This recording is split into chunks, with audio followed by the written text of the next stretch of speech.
আগামী 10ই মার্চ কলকাতায় ব্রিগেড সমাবেশ তৃণমূল কংগ্রেসের। সেই ব্রিগেড সমাবেশকে সফল করতে পূর্বস্থলী 1 নম্বর ব্লকের হেমাদপুর মোড়ে তৃণমূল কংগ্রেসের প্রস্তুতি সভার পথসভা অনুষ্ঠিত হলো।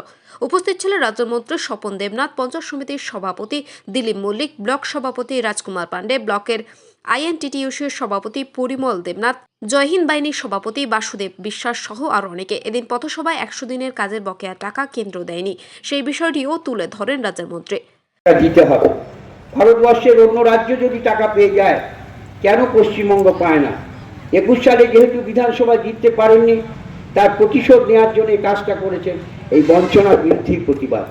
কিন্তু মমতাজি কথা দিয়েছিলেন যে আমি রাজ্য সরকারের টাকা থেকে শ্রমিকদের বকেয়া মজুরি তা মিটিয়ে দেবো। আপনারা নিশ্চয়ই খবর পাচ্ছেন, জব কার্ড হোল্ডার যারা আছে, যারা কাজ করেছেন, তাদের বকেয়া মজুরি ব্যাংক অ্যাকাউন্টে ঢোকা শুরু হয়েছে। তেমনিভাবে আজকে 2.5 বছর ধরে এই টাকা যদি পেতাম, তাহলে এই টাকা তো শুধু মজুরি নয়, রাস্তাঘাট, জল নিকাশি ব্যবস্থা সব কিছু তো করা যেতে পারত। তার মজুরির সঙ্গে মেটেরিয়ালসের টাকা, মমতা বন্দ্যোপাধ্যায় শ্রমিকদের মজুরির টাকাটা দিচ্ছেন, কেন্দ্র কিন্তু কোনোদিন দেয়নি 2.5 বছর ধরে।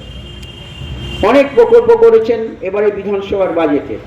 লক্ষ্মীর ভাণ্ডার নির্বাচনী ইস্তাহারে 21 সালে বিধানসভায় তিনি বলেছিলেন যে আমরা লক্ষ্মীর ভাণ্ডার দেবো। বিজেপি বলেছিল মিথ্যে কথা, ভোটের জন্য বলছে, কিন্তু লক্ষ্মীর ভাণ্ডার চালু করেছেন মমতাদি। বলেছিলেন মেয়েদের হাত খরচ দেবে যে স্বাধীনতায় লক্ষ্মীর ভাণ্ডারে, সেই 500 টাকা জেনারেলদের 1000 টাকা হলো, যারা তফসিল এবং তফসিল উপজাতি তাদের 1200 টাকা হলো। স্বাস্থ্যসাথী কার্ড বলেছিলেন, সেটা আপনারা পেয়েছেন। দুয়ারে সরকার করেছেন।